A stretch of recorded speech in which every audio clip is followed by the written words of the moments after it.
Okay, it is after 6 o'clock, and my apologies for being late. We had a committee meeting, and then my iPad was turned off. It was not, so my apologies for that. But we will call our meeting to order. First up, we'll entertain additions or corrections, deletions to the agenda. Are there any? Hearing none. All those in favor of accepting the agenda as proposed? Yes. No, I guess we need a motion for that, yes. Move to accept the agenda. Thank you. Support. A motion support. Comments or questions? Last chance. All those in favor say yes. Yes. Yes. Any opposed would be no. Motion is carried. We have an agenda. Thank you. Roll has been taken. Yes. Okay, we have roll. Next on our agenda is Pledge of Allegiance. If everyone would please rise and join us in the pledge. I pledge allegiance to the flag of the United States of America and to the republic for which it stands, one nation, under God, indivisible, with liberty and justice for all.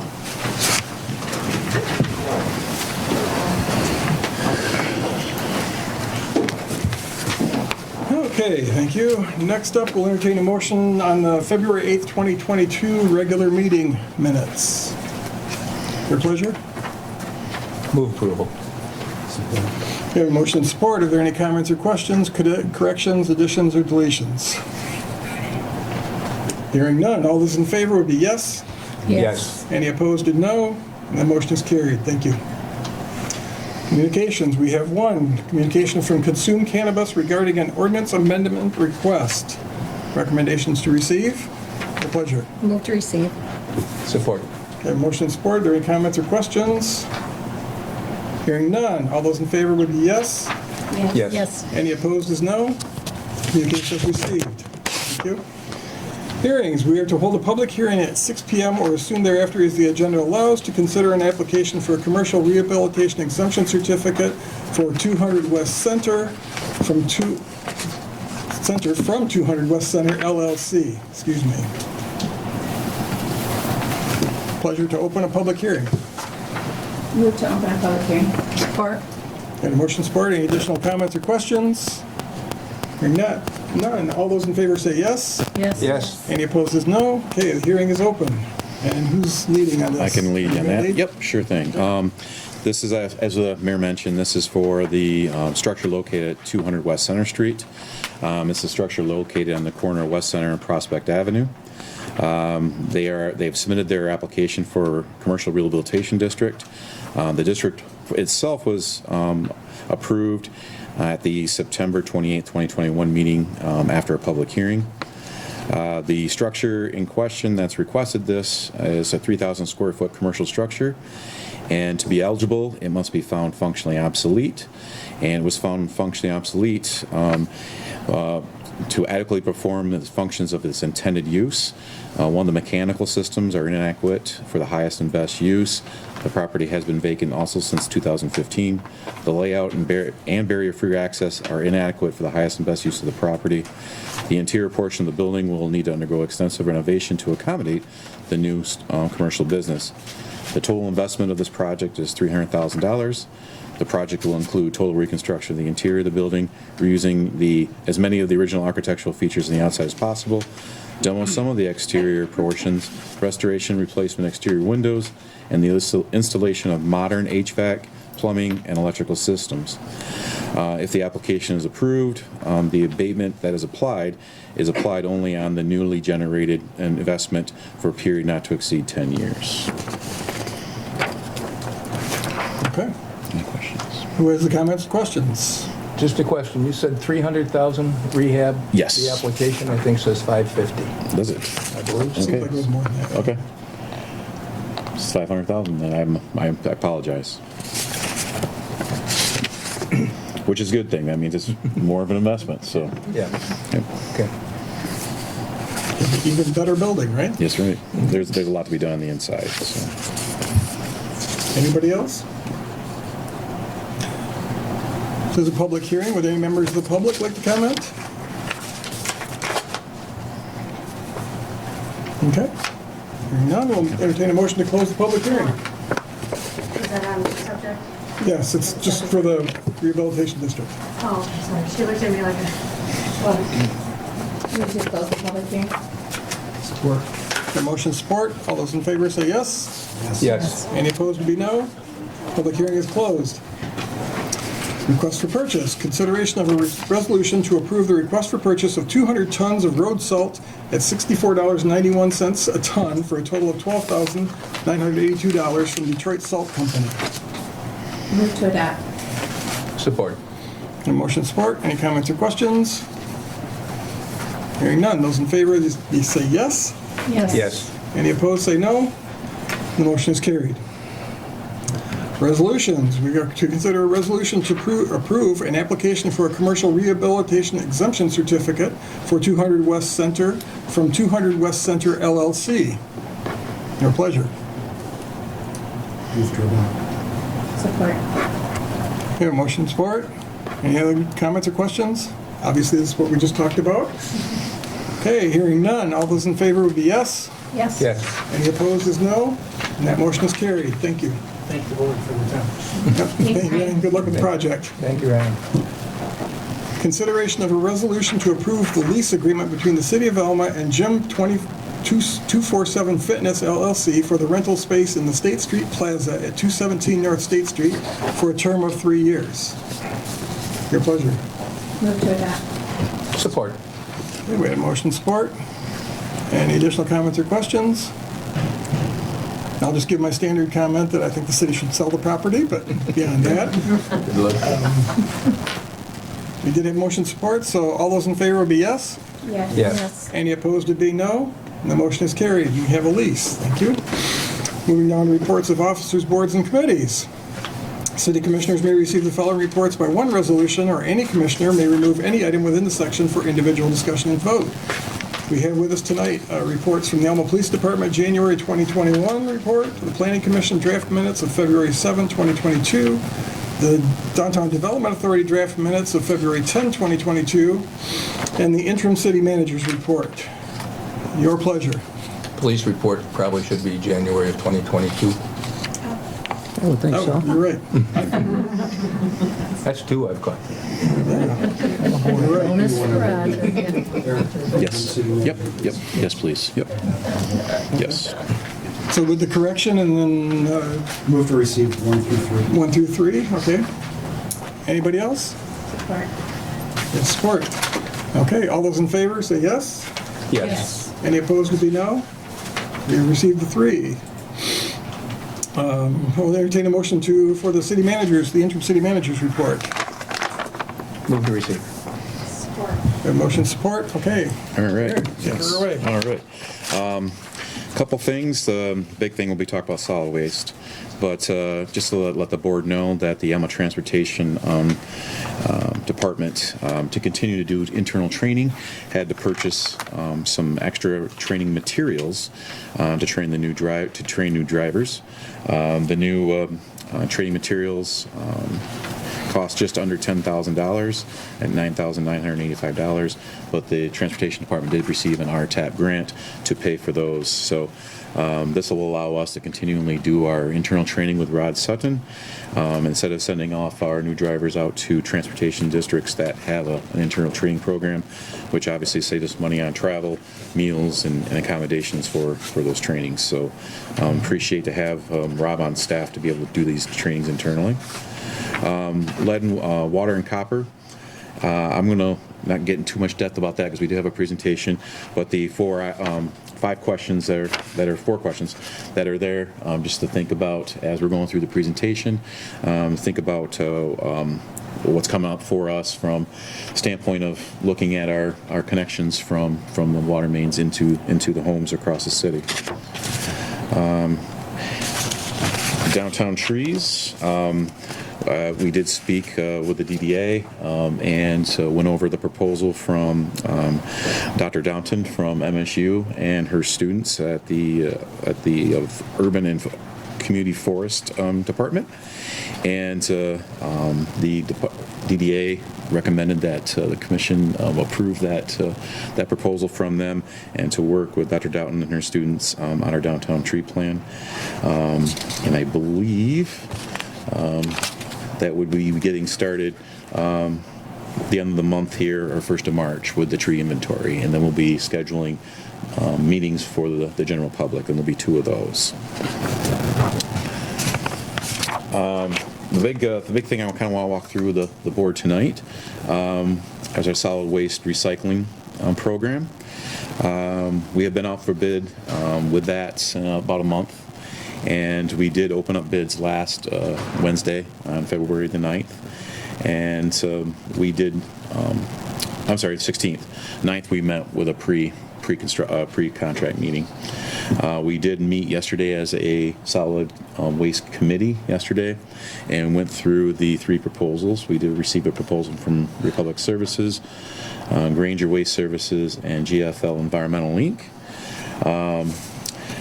I didn't know if we were going to get a recommendation from the board at that point, because there was a lot of stuff to take a look at, but we did get a recommendation from the committee, solid waste committee. We took a look at, also at the same time, we had a survey online out to the citizens of Alma and St. Louis, basically asking about recycling. We did receive 186 responses to the online survey. Just to give you a quick, for the camera and everything, a quick synopsis of the survey. 87% of the respondents report using curbside recycling program that is currently offered, and that's from both communities. These aren't broken out. 81% of the respondents gave a rating of 4. That's 1 out of 4 of importance of their ability to recycle household materials. Only 39, almost 40% of the respondents indicated that they would seek another method of taking materials to a central drop-off if curbside recycling service was discontinued.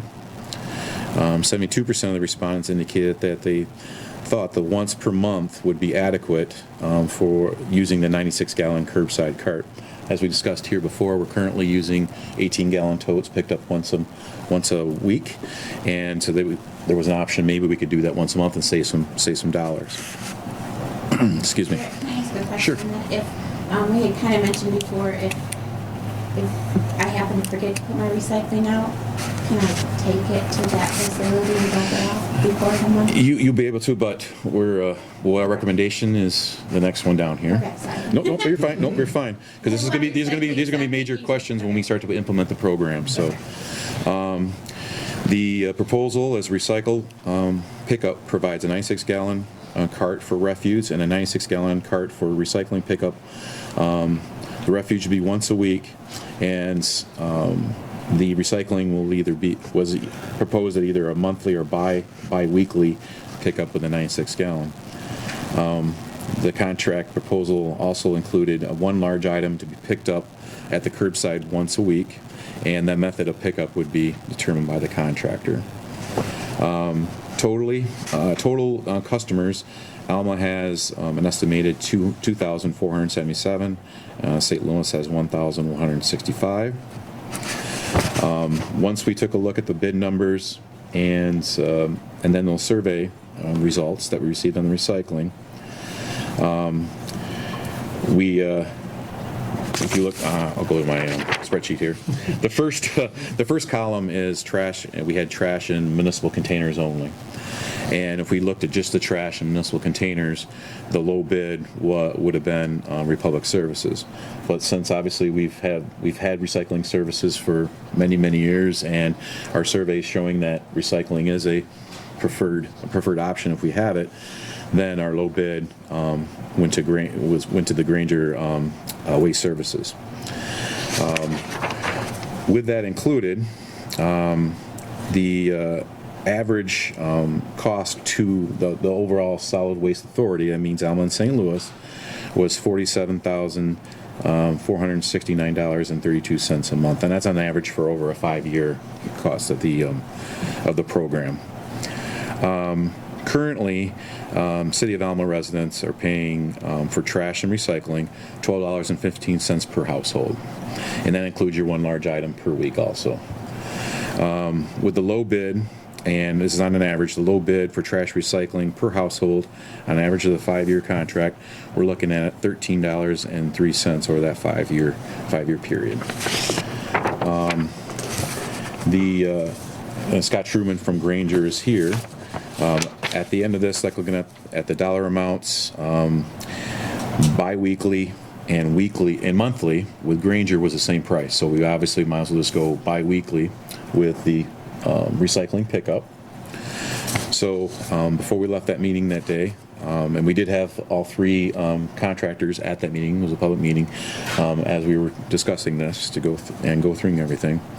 The Solid Waste Committee recommended to both this commission and to the City Council in St. Louis that we look at the bid from Granger for the bi-weekly weekly trash pickup with a bi-weekly recycling with 96-gallon containers with a weekly large item pickup for the $47,469.32, which is the average over the per month over the 5-year period. So. What's the increase in the cost per month over what we are now? We're at $12.15 per month right now, and on average over the 5-year period of the contract will be $13.03 per household, $13.03 per household. Half a buck. Eric, can you talk a little bit about large item? Yes, and Scott can jump in if he would like to after. But what Granger's proposing, if you want to go, yes. What Granger's proposing is the large item would be a call into their customer service line. That the homeowner, say they had a sectional couch, they would make a call 48 hours. They would ask for 48 hours. The homeowner would make a call to the customer service at Granger. Granger would set up their schedule from there to go around and pick those up. And I'll let Scott kind of give you better details on that. But it will be nothing that will come through the City of Alma staff to have to schedule these large item pickups. Good evening, everyone. Thanks for allowing me to join you tonight. We're really excited for the opportunity to service the residents of City of Alma, City of St. Louis. What Granger's intention will be is, per the bid specs, we will be carting every resident in both of the cities with a trash cart and with a recycling cart. Trash would be picked up weekly in the cart by an ASL truck. It's known as an automatic side load, so this the arm comes off, grabs a hold of the can and tips it in. These are one-man trucks. The goal is to keep the driver in the truck. So they're not really equipped to do the large bulk items. Currently the way you are collected is on I believe a 2-man truck. That's really kind of becoming a little bit more of the thing of the past, and things are becoming more automated with it. So the reason we ask for the resident to call in ahead to schedule the bulk item is we bring out a bulk truck that can come out and it can tie straps around whatever the item is, uses a winch to lift it up. We don't have to have any safety risks for the drivers with that. But I do this system in some other communities.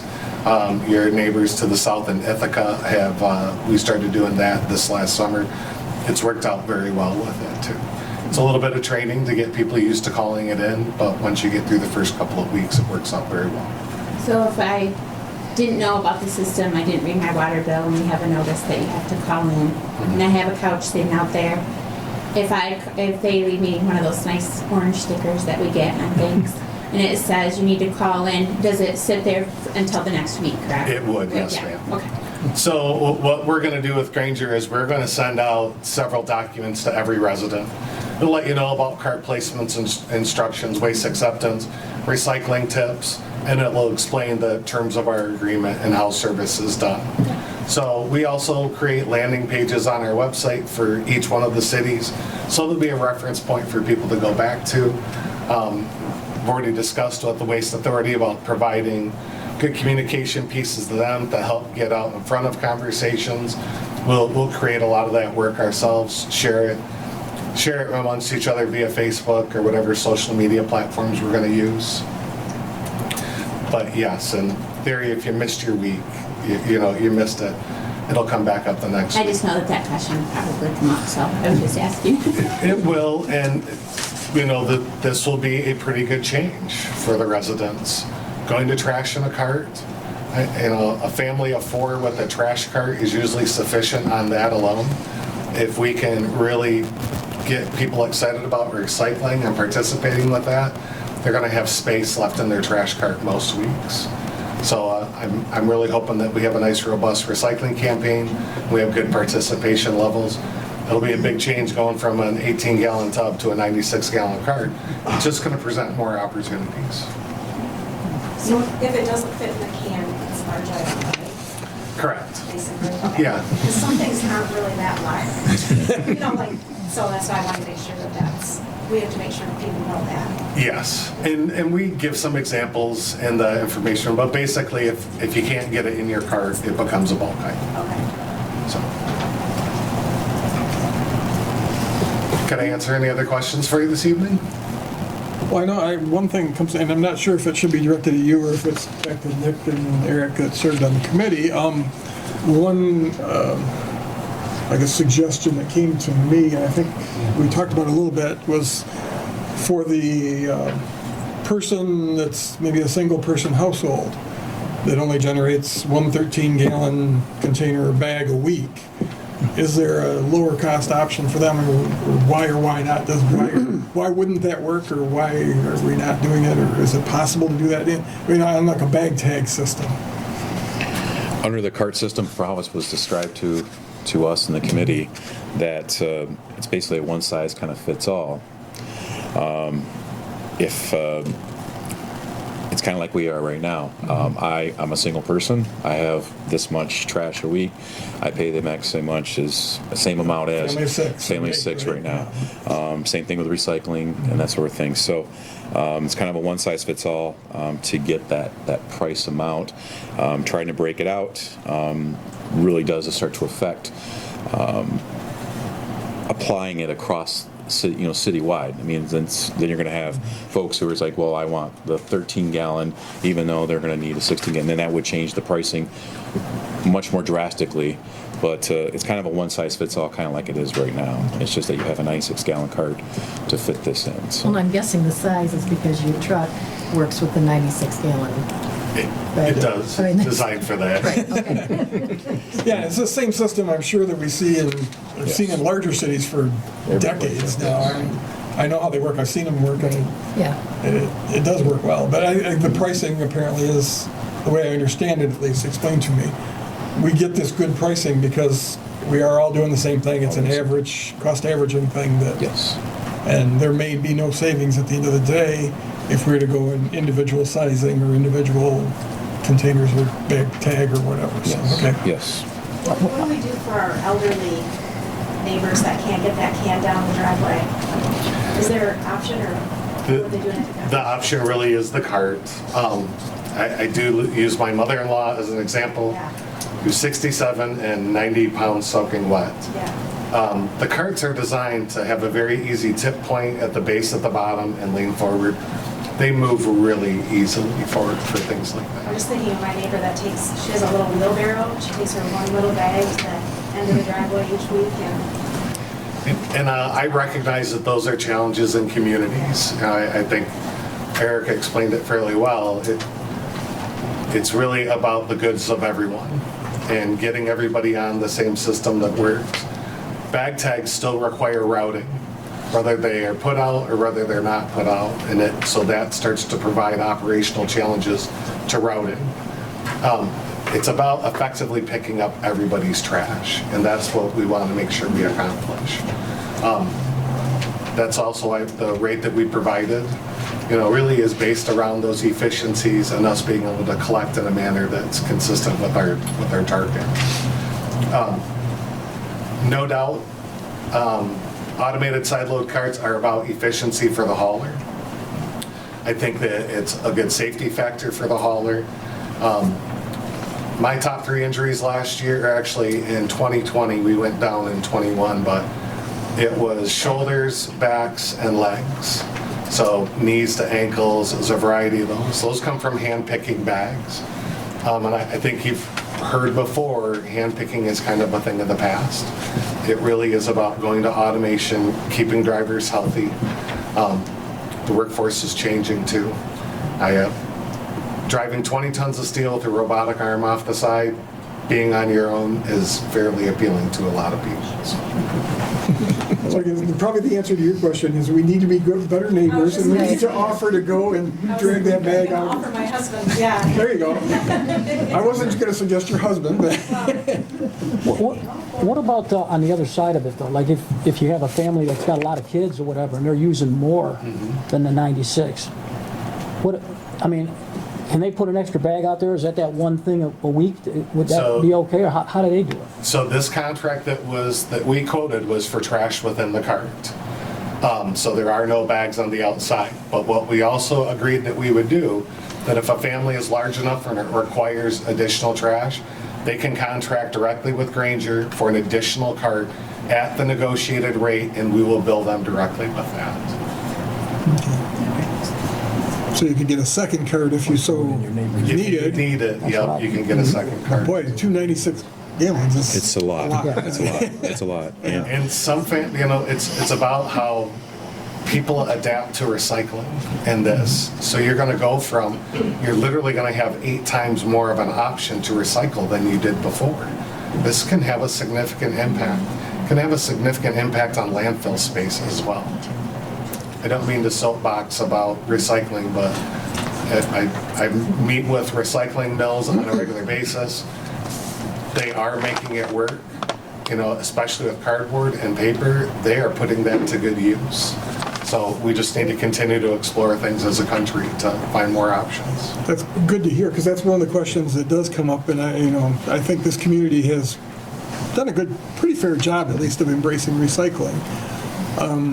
But the question comes up in different times. I think there was a point in time a few years back when China used to take a lot of that stuff, and they quit taking it.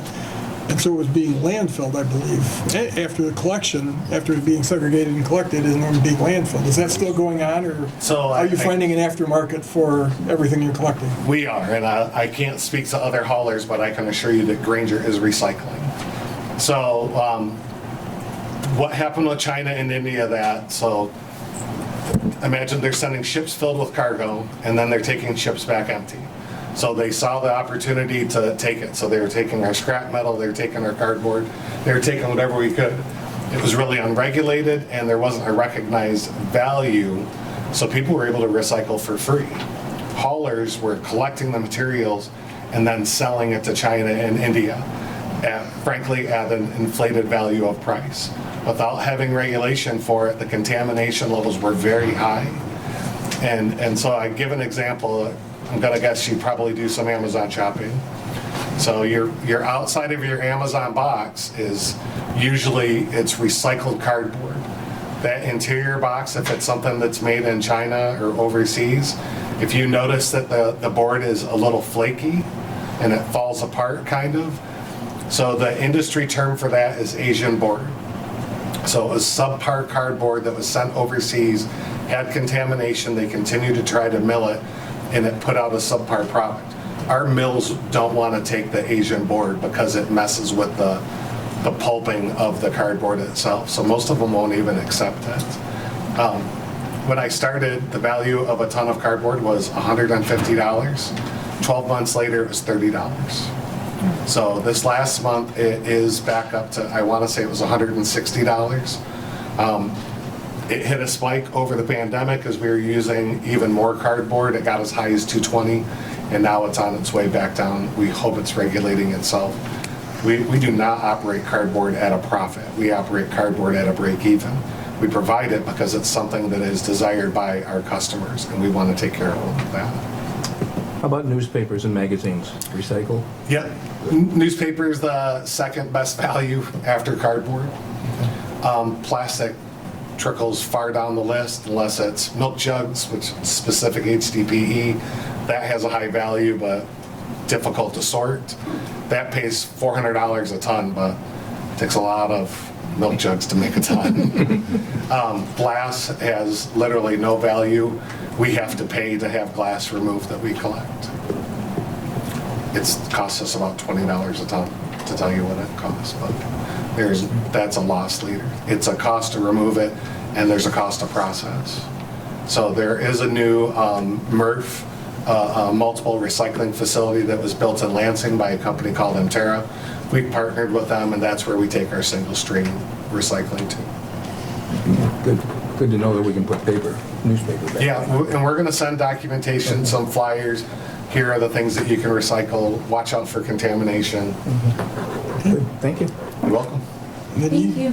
You talked about contamination, and I guess, again, maybe it's a question internally rather than with you. Electronic computers, whatever junk, the electronic junk that's highly contaminated, but was there any discussion with electronics We do not put that. in this? Nothing like that. And you don't offer that service? We don't. That's a very specialized service. Okay. There are some companies that specialize in doing that.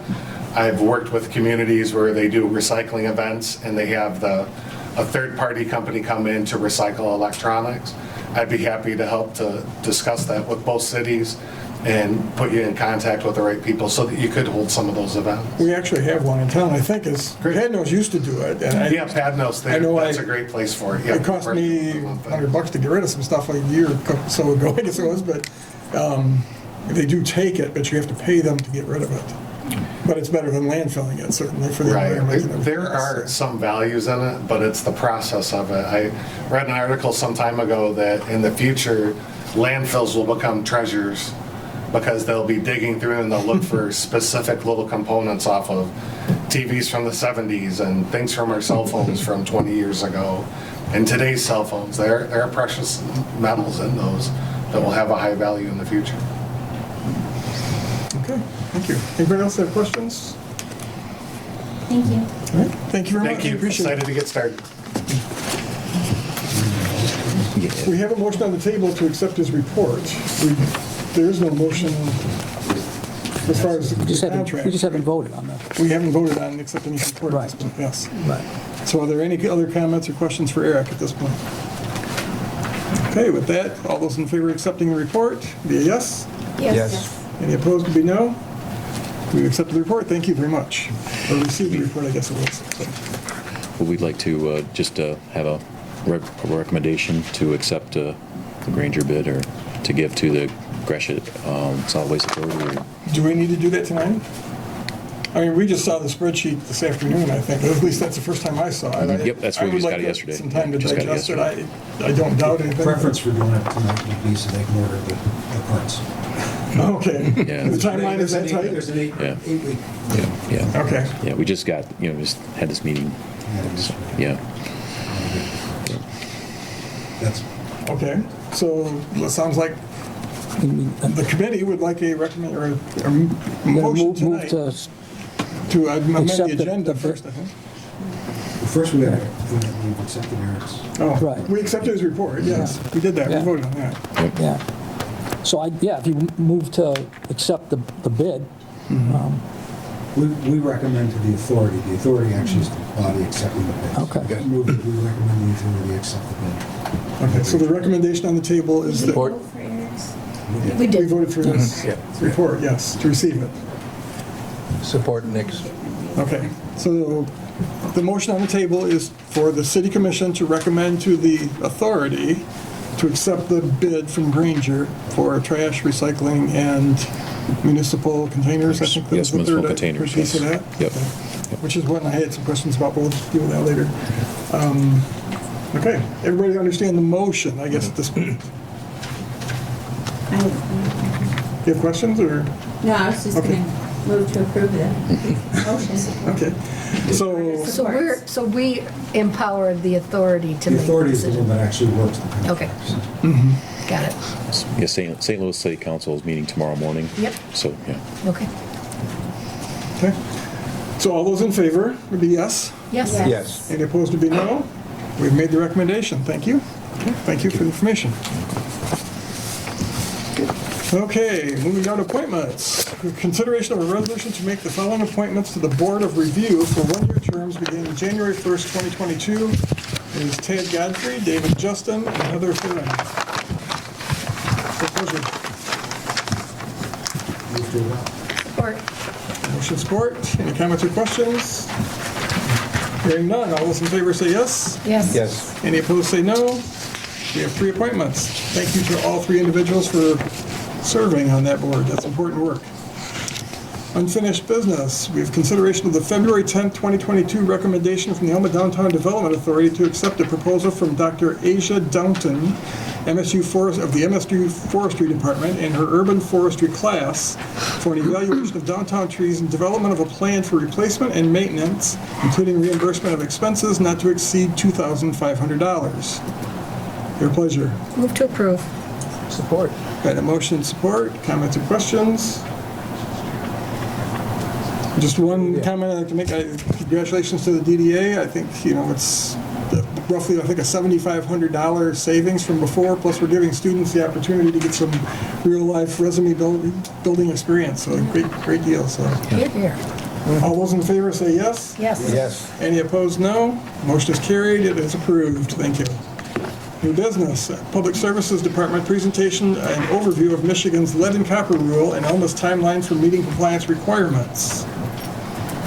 And I assume, Dave, you're... Over to Aaron, who's done a lot of the presentation.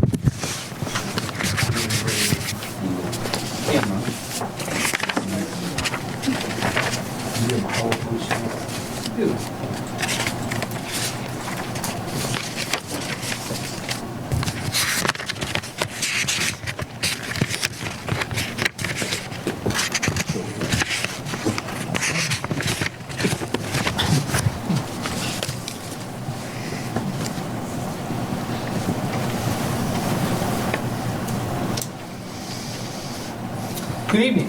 Thank you for your time this evening. I'm here to talk with you about our City of Alma lead and copper rule and state mandate and how it applies to us, where we've come and where we need to go on that project. In 2018, we know that the state of Michigan, specifically the Department of Energy, Great Lakes, and the Environment, mandated that all water systems within the state undergo a physical inventory assessment. The reasoning on this is because records have often deviated from actual things found in the ground, and it is time, with lead being an issue in Flint and other areas, to do a reassessment of all systems throughout the city with a completion by 2050 by the state mandate. The initial exploratory phase of this is due by end of year 2024, and that involves the assessment of a random sample of approximately 10% of service leads. The state uses a chart, it's not a straight percentage, but it's approximately 10% of service leads within the city, selected randomly through a mathematical algorithm dictated by the state. This is a health checkup of your system to see how closely your records match the condition of your system. The state recommends that the exploratory portion be completed by the end of 2022, and all lead or possibly lead-containing components, the state views that as galvanized pipe, that you find be replaced by the end of 2024. The community impact is widespread. First of all, we need to maintain and achieve this program to standard to continue our licensure to supply water to the community. Phase 1 we expect will increase the quality of drinking water in over 200 Alma properties as we replace the galvanized parts that we find. To date in our system, we have no lone lead components in the city water system. But that is what we're looking for, and any lead that's found during this process will be remediated. The water distribution staff in the state of Michigan is going to gain a greater understanding of our water system's health and makeup, and residents can be reassured that their drinking water is safe and free of lead components. The timeline, as I kind of talked, is broken into 2 phases. One is this initial random exploratory phase and the replacement of what you find in that set. Phase 2 is dictated at a pace by the state of Michigan, depending on the findings of Phase 1. All communities are expected to finish the process by 2050. Our understanding from speaking with EGLE officials, if your checkup doesn't go so well, we're going to ask you to remediate faster. If your checkup goes well and it looks like your system is mostly lead-free, you're going to have more time to complete your estimate because we have identified a lower health and safety risk to the community. I'm not going to go over every single step of the timeline, but that is there for your review. And again, it starts in 2022 and then moves to 2023 onward. The initial 356 locations have been randomly selected and submitted to EGO. During the process, we will be in communication with the residents affected by the project and the findings that we find. We will need to excavate each site at several locations, I will get to that as we go, to prove that the water system components are as we've recorded them. That involves a visual inspection as well as photographs with geographical data. The compiled data is brought back to a central source and kept in a database that is then sent to EGO representatives at the end of 2024 for their review, as well as the documentation of the replacement of what we have found. The map you see here is a map of your city with the sites selected in red or orange. The larger and smaller shaded areas are inconsequential. It's simply the parcel being outlined. Some parcels are larger than others. Red are sites that we have not had a street project on and have prints for since 2000. The state is only recognizing records that are 20 years or newer. They found through their investigations the old street records that detail things aren't necessarily true to what they're finding in the ground when they look into these problems in cities. So EGO would look at as-built prints from about 2000 on, 2002 on. So those that we've done in the street and have prints for are highlighted in orange. Those that we have not done in the street since about 2002 are highlighted in red. Those will require a full excavation. This diagram shows you the areas the state is interested in us excavating and documenting. One is the corporation stop in the gooseneck at the main where the service line connects. Again, for the red portions, we're going to have to dig these up, excavate them, and document them. For the orange portion, we're going to submit as-built prints within the past 20 years to serve as proof of what is connected underneath the ground at that point. The state would also like us to excavate the curb stop and the valve box 18 inches to either side, a total of 3 feet, documenting the line material coming into the curb stop and the line material going out of the curb stop. And then the state needs us to go inside everyone's home and inspect the water service line where it enters the building, 36 inches or to the meter, whichever distance is further, and document that material. This material, along with the photos, the documentation, and all of the information goes into the database that's then sent to the state. Here's a little visual summation of that process. On the upper left, you can see the web submission app that is done through the water department cell phone that collects the data and the photos and sends them back securely to the city database for collection. You can see that collection spreadsheet on the bottom. Then the data is then gathered and entered into the database itself that is submitted to the state. The center is a photo of an excavation line that was done, I believe, on Francisco Street as part of that project. And that information, though it was not a selected site, we're going to have to do them all eventually. So as we're seeing them, we're snapping them with the GPS data, date and time, to be included in this database. On the right is a sample photo that you would take of the line going into the meter and a verification. Project cost. We're estimating $198,000, just under $200,000 for equipment rentals and labor that we will have to take from the street department to complete the project. The site restoration costs of the excavation and the information is estimated at just under $100,000 for a total cost of exploration and restoration at just short of $300,000. When we complete this at the end of 2022, we're going to have a very good idea then of how many galvanized or lead service line components we will need to replace. We estimate, with what we know about homes that we see within the community, that we could be seeing as much as 50% of homes with a galvanized service lead. In some areas of town, they are very common, and everyone on the block has a galvanized lead. In other areas of town, they're very rare, and on a same-size city block, you'll find no galvanized lead. They will all be copper. However, we feel that if you have to make a rough guess of how many are out there, roughly 50% of our leads are galvanized on the homeowner's side. Now, I'm not talking about curb stop to street. We think there's less than 1% of those. We don't put galvanized lines in the ground on our projects, but there was an era where it was a very popular option for the homeowner. The state treats galvanized lines as possible lead-containing lines because lead deposits may deposit into a galvanized line. If that is true and 50% of homes do need replacement, the replacement cost to the system would be close to $900,000, or a complete cost of the project completing before 2024 at $1.2 million. It's important to know that the state mandate specifically prevents us from replacing these service leads in the homeowner's property by special assessment. It must be done through the water fund and paid for presumably by water rates.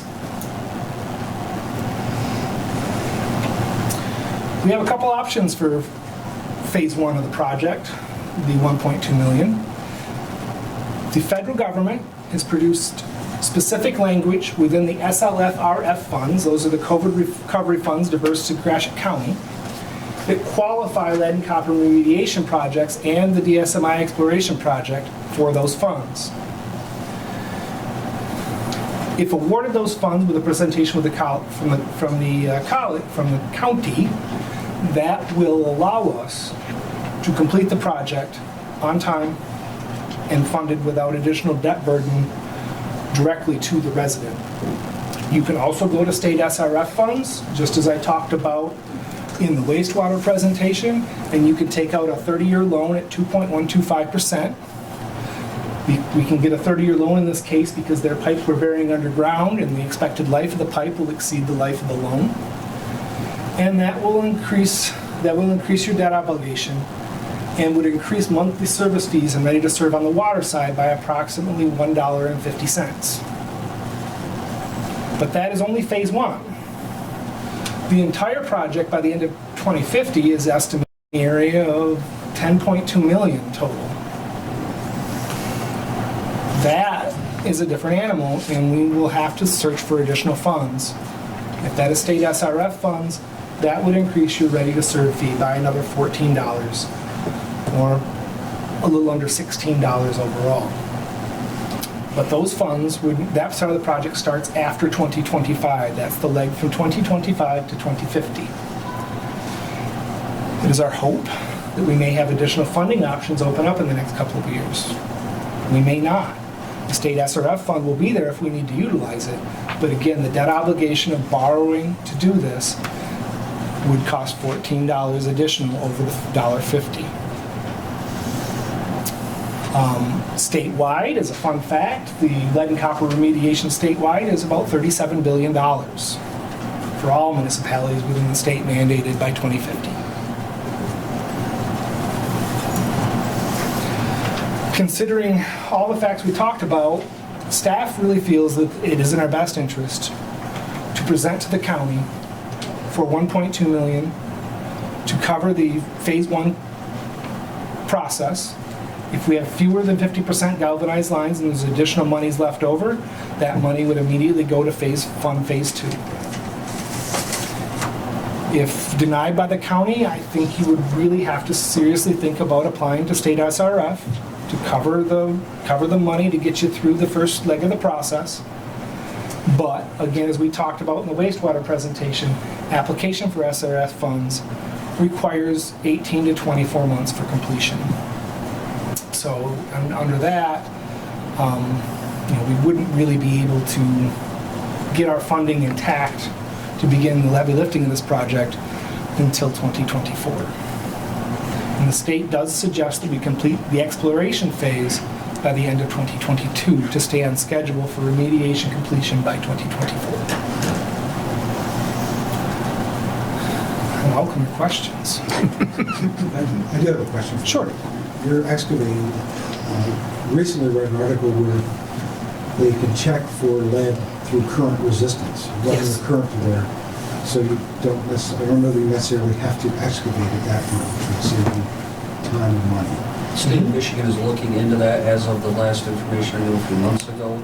They have not approved it, but MSU is doing testing of that. As of a couple of months ago, it wasn't approved. Yep, it is in a theoretical stage. And Well, I know St. John's was looking at doing Yep. that, there's a couple other Correct. places, so that and And They I've would- mentioned if there's pilot studies out there, we take them, but we're there not was related, a I couple, guess. in California did it maybe or something, but there's some other places that are doing it, which could, I assume, substantially, in terms of the customer and the city, time and money would be. Very much so. we would welcome that, and it would very much save our streets from having to be Sure. pothole excavated all over the place. I understand that, and again, if they pass it, we'd be very interested. It'd be a major time saver too, if you could literally, Locked down. basically consider it a tracer line, if you could hook onto it and it gives you that readout, yeah, it'd be quicker, very quick, much A lot quicker. done, a lot faster. And I did want to reiterate too, that though this first phase is a random shotgun blast to your city, okay? The new schedule the state's going to set for you starting in 2025, it is my understanding that then you can proceed in a logical manner throughout your city. So if they say, we would like you to excavate, check, replace if needed, X number of services per year, we could actually pair those with street projects. We could do those in ways at that point that would be less intrusive. Or at the very least, work down, one street and keep it contained so that we're not going all over the city, testing here and there. But I think it's clear you can kind of understand why they did the random sample at first. It really is a health check. And it's not an honest health check if you're not taking a random sample of the material. So the funding that the county has, is that specifically for these projects?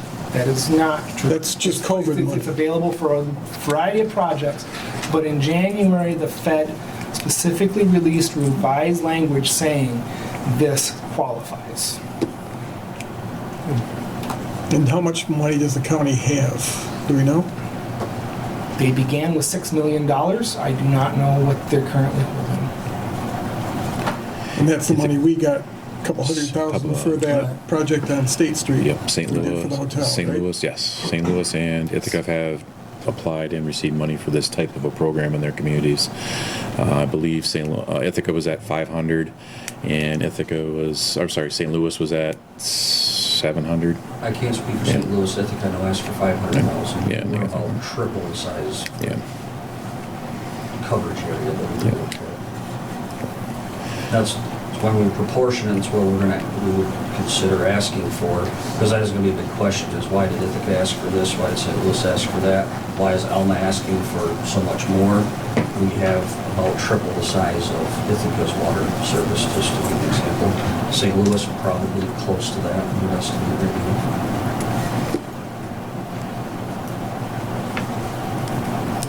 So I guess, do you know the numbers? Are you familiar with the numbers that they use to come up with their requests? Some of them I can, not specifics to it, but what I have heard through credible sources with Ithaca is they're looking for investigation and remediation right off the bat. And that's what they're estimating it off of. I don't pretend to know exactly where they're going at and what they're going to do for investigation. I'm going based off what they're telling us that we need to do to keep Alma legal and compliant is what I'm looking at. Okay. I guess want to make sure we're doing, using best practices. If our cost per dig is way above, way below somebody else's, that leads questions in my mind. If we think we can do it a lot cheaper than somebody else, you gotta end and wonder, what are we missing? Yep. Or if we're way more expensive, either what are they missing or what are we doing that's unnecessary? So I think we need to, are we looking for a motion tonight? Can I have Well, a just question? No, right, this is more of an informational thing Yeah. for your consideration. That's why I submitted the 4 questions ahead of time. Just things to think about during the presentation. You don't have to have answers necessarily tonight, but I would look for some suggestions, some questions, because this is going to be citywide. You're definitely going to hear from folks. Some of the members of the city commission that have been here during the stormwater diversion project. This is the same, similar type thing, that magnitude, only with water instead of sanitary line inspections. Yeah, getting into somebody's house is not going to be taken, it's not going to be embraced by some individuals, that's for sure. Correct, yep, that there implies the 4 questions, and then some of the language. I want all the commissioners to read through the letters we've drafted. By all means, read them, question them, reach out to us, because those are the examples that we'd like to send out. There's 3 letters we'd like to send out. One is just based on response. If we don't hear anything first round, the second round, the third round, and then what do we do after the third round? There are some communities, for example, that are allowing residents to take photographs of their service lines where they enter the house and submit them. That is something we've considered. But based on the guidelines and when we read into it, and I'm looking at covering all of our best interest, we want to verify, put our eyes on the scene. Remember Aaron talking about taking the photo that has GPS points as well as a timestamp. Those are digitally embedded into the drawing, into the photo, so that there's no question 5 or 10 years later, was that the address, was that exactly what it looked like at that time? Trying to get the most accurate information at the time we're in there for as long as it's going to be recognized. So that's why we feel it best that we have eyes into the house. The inspection itself might only take 5 minutes or less. Still, the fact though, we can assure the data is accurate by having our eyes in it. Are people able to refuse? I mean, it's a random sampling, but are people able to say, no, I don't want it? I mean, Not based on this, you Okay. can always do that, and that's going to be the remediation step at what point, because we do have to get from that 357 list. Just because you consciously object, we still have to get information for that address to give an accurate, consider that 357 an accurate snapshot of your city. Just random samples of that. 30% of them have suspected lead or previously connected to lead. You could interpolate that citywide and say that 30% of the 357, magnify that by the amount of homes or properties. You might be looking at citywide 40%, you could be looking at 20%, but it gives you a darn good number to at least start from. And at least through the state's last couple of years of beating this, looking at what's working, what's not working, and some of it through courts, some of it through legislation, but either way, it's manageable if we can do this in these year increments, couple year increments. There is talk they want it slam bam done this year. I don't know if that's even achievable anywhere, but there's going to be campaign talk, there's no doubt about that. But if it's manageable in 2025 to where we can do this research and have them replaced, that's definitely a chewable chunk that we can bite off. And most cities can bite that off. It is a financial, it'll be a financial burden and definitely a staff time burden. So. Are we doing this as the City of Alma or as the City of Alma St. Louis Water Authority? City of Alma. Why? Water Authority basically makes the water. Alma is responsible for the distribution system, just like St. Louis is responsible for their distribution system. Okay. All right. Thank you. Then presumably Pine River Township is their own distribution system, or are they part of ours? Pine River has a part, yes, they are connected to our system. They're connected, but are they as... But they have some lines that connect to us, and yes, you're right, there's a couple houses, if you look at that, we noticed on Bridge Street, we do need to inspect that. If they are a customer of ours and they get water from us, that's how they got a part of that random 357 list. If they're a customer of ours and we sell them water, we need to inspect them. Thank you. Thank you. Thank you. Okay, next up is appropriations. Anyone interested in paying the bills? Move to approve. Motion support. Anybody have questions or comments about the bills? Okay, hearing none. All those in favor be yes. Yes. Any opposed is no. Motion is carried. We've paid the bills. Thank you. Commissioner comments. Roxanne, would you like to lead off tonight? I don't have anything tonight, thanks. Okay. Roger. I don't think so. Okay, quiet this evening. Quiet night. Roger? Yes. Michelle? I'm good. Yeah? Yeah, no? Tony? Well, I can't just, Floor is yours, Tom. how come Mr. Attorney. every time we do this, baby, it's cold outside, it's really cold outside. What the heck? It's out there. As advertised. Yeah, I'll tell you what. That was nice, though, and hopefully the downtown businesses did fairly well. They seemed to be doing fairly well when I was there, but, yeah, it was cold. I mean, It's cool again. I thought of you when I was snuggled in. thank you. Thought of all of you out there. Appreciate that, yeah. Well, I had a couple beers, so I was all right. Just thank you for the conversation tonight with the solid waste program. General public, please keep your eye out, because either way we went with whatever contractor, it was going to be carts, and so it's going to be a new way of doing business, and we just hope everyone works with us, and we'll, hopefully it turns out well. So thank you. Yeah, I mean, we knew it was going to be carts the last time we signed the Yes. contract, and we knew this one was going to That be. definitely was. We were warned, Absolutely. so no surprise there. I don't think there's any other way at this point. Yeah, I'm not sure there is, but, I did want to mention, I think there's a play coming up, isn't there, Roger? Yes, sir. I'm sorry, I mentioned that last time, but I'll mention it again. Having been called in a quick hurry to do lights, since our lighting director has come down with a disease and is quarantined for a while. I was inscripted on Thursday to do the lights for this weekend and got to see it all 3 nights, and it's very, very good. It's not a big rip-roaring play, but it's very, very interesting and very well done. And it's very fitting to the time, very similar to the documentary that there was on the Hidden Figures about the women who did all of the calculations for the space program and got none of the credit. This takes place in about 1915, and it's in the astronomy, the observatory at Harvard, and how there were 3 women who did all of the mathematics for this and got nothing, except that one of them actually discovered a way and was the first person to ever measure the universe in 1915. And all the nasty men wanted to take credit for it. It's a very good play. It's worth your while. I'm not Friday, sure I want to Saturday, hear Sunday. that.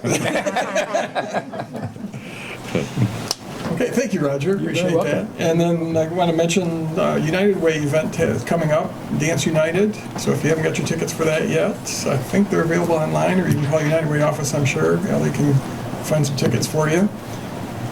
And that's, I think, all from me. What, Tony? Well, Anything else? just the Alma Panther wrestling team, too. 5 yeah. years in a row, they're in the state finals.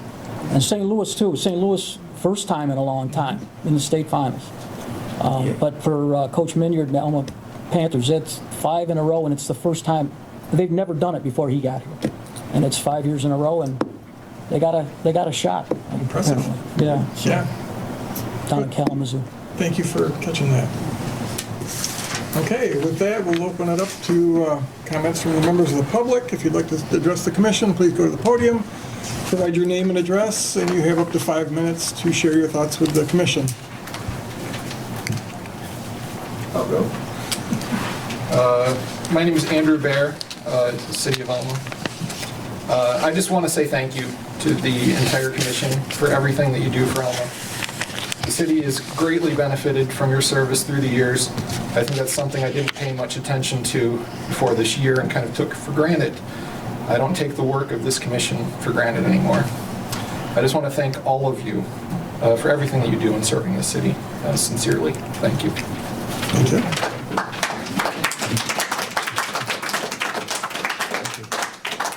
Okay, who would like to be next?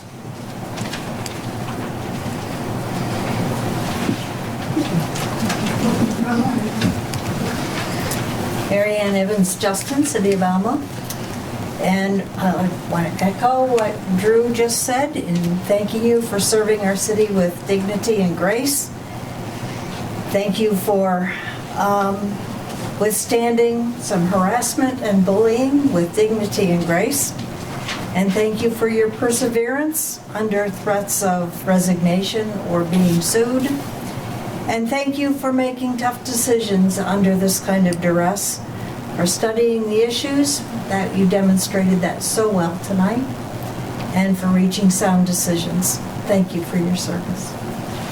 Thank you.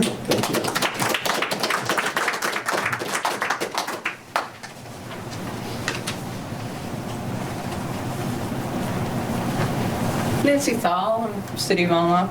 I was listening to the last City Commission and to the public comments, and I was really impressed when Brian was thanking you and giving you a report. And I don't have any report, but he was also my kid's Science Olympiad teacher, and he was awesome then, he's awesome now. And I wanted to thank you for giving those positive comments back to him.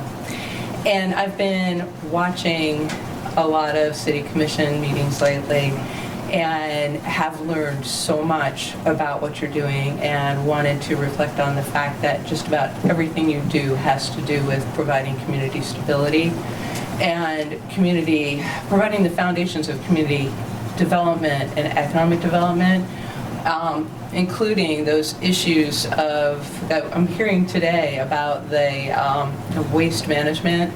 And by the way, I am so looking forward to having lids on the recycling bins so that my paper and my cans aren't blowing away.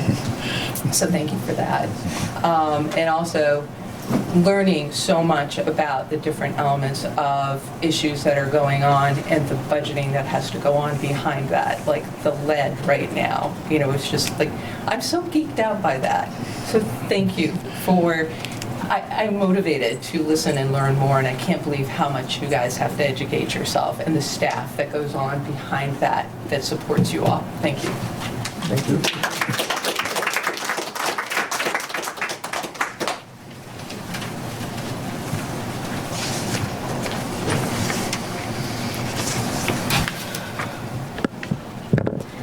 Hi, I'm Robbie Rodriguez from St. Louis, Michigan.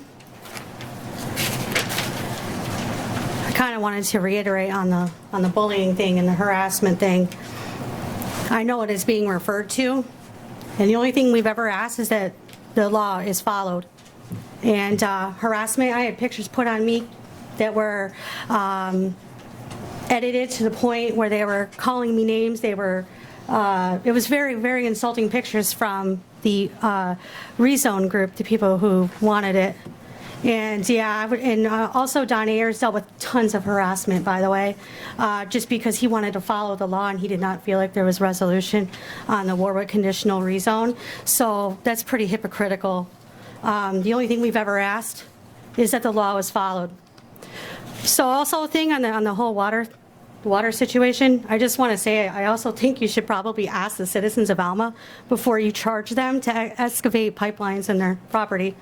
That's probably a good decision because it's going to raise their water bill.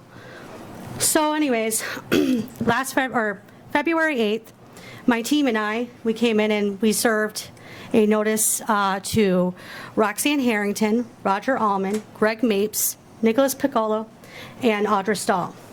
I'd like to thank my team, Meredith, Kelly, and Holly, for all of their hard work and research. Also, Sarah Anderson, I know we've been a handful, and thank you for being so patient with us. We have been working nonstop for about 4 weeks, and it's probably the hardest thing we've ever had to do. And we've had to comb through meeting minutes, watched hours of video. Some meeting minutes I had to read back to 2018. I pretty much know everything about the city now. And we've also spent endless hours typing up evidence claims. And just something I want to mention briefly as I was going through the research.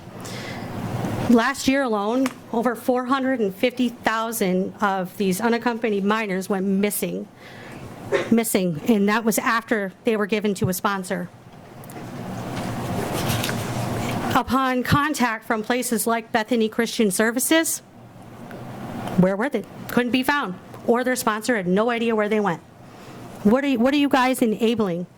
Where did these kids go? They just went missing. You don't see any danger? Or did you not do your homework? Like Audra actually kind of scolded Michelle Pitts last year during the September 14th meeting where she accused you of not doing your homework on the planning commission because you had a question that maybe you didn't think of beforehand. But, I know you did your homework and you went to Bethany Christian Services in a different facility where you announced your visit and they rolled out the red carpet for you. I still don't, the safety question, just because you went there does not mean that what you're doing is not illegal and does not mean that there is no risk of safety for the citizens of Alma and the citizens in the community surrounding the area that live close, or honestly, actually the whole entire county, because we share county resources. This affects everybody in the county of Gratiot. So, how did you guys not know about the 450,000 kids that went missing?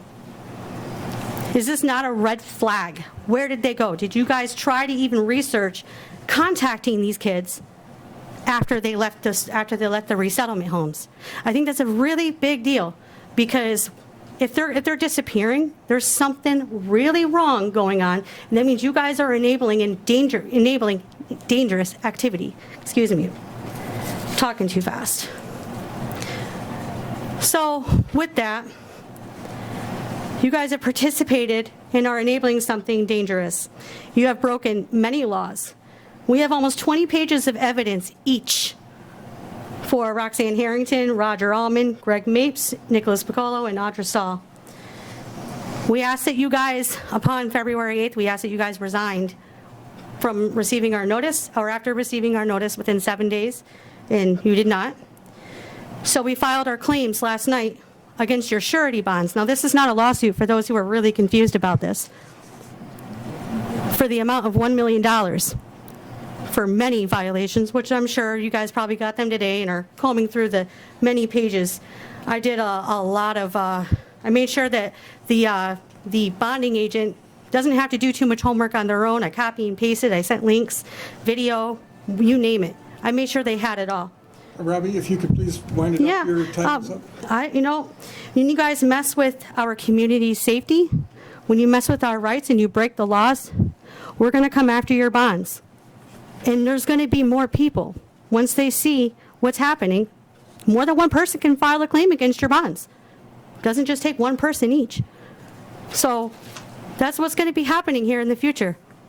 And if you guys want to discuss something, you have my number. Thank you. Hey, thank you. Who would like to be next? It's a thankless job, and thank you for serving our community. Thank you. Thank you.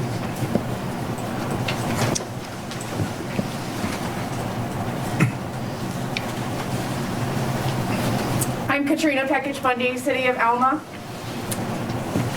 It is an incredibly difficult time to be a leader in this time for a lot of reasons, and I am grateful for your leadership, for your integrity, and for all that you do for the City of Alma and for Gratiot County. Thank you. Thank you.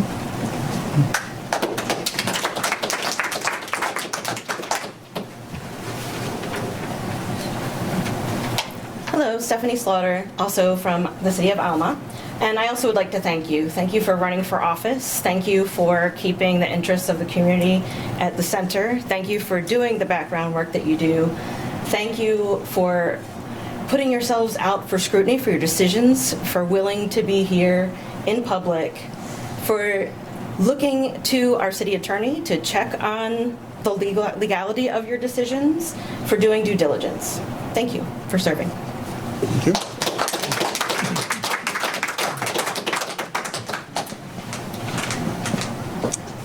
Who would like to be next? Anybody else?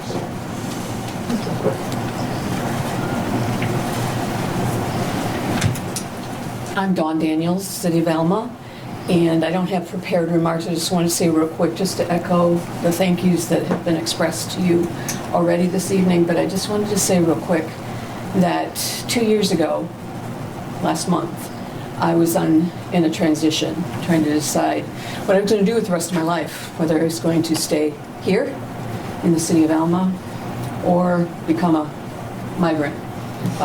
traveling around the country, nomadic, I should say. And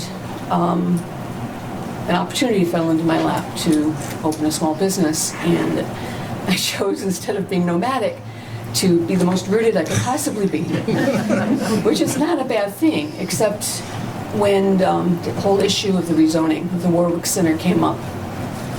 That frightened me because what was at stake said a lot about what kind of community we were. And I just want to thank you for upholding what was right in that decision. And I'm just very grateful for all of your work, and it truly is a very difficult time to be a leader in this, in any community and anywhere in this country. So, thank you.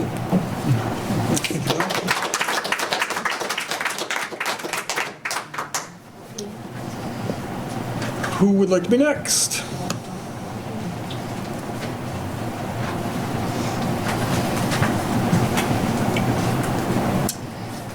Meredith Loomis, St. Louis, Michigan.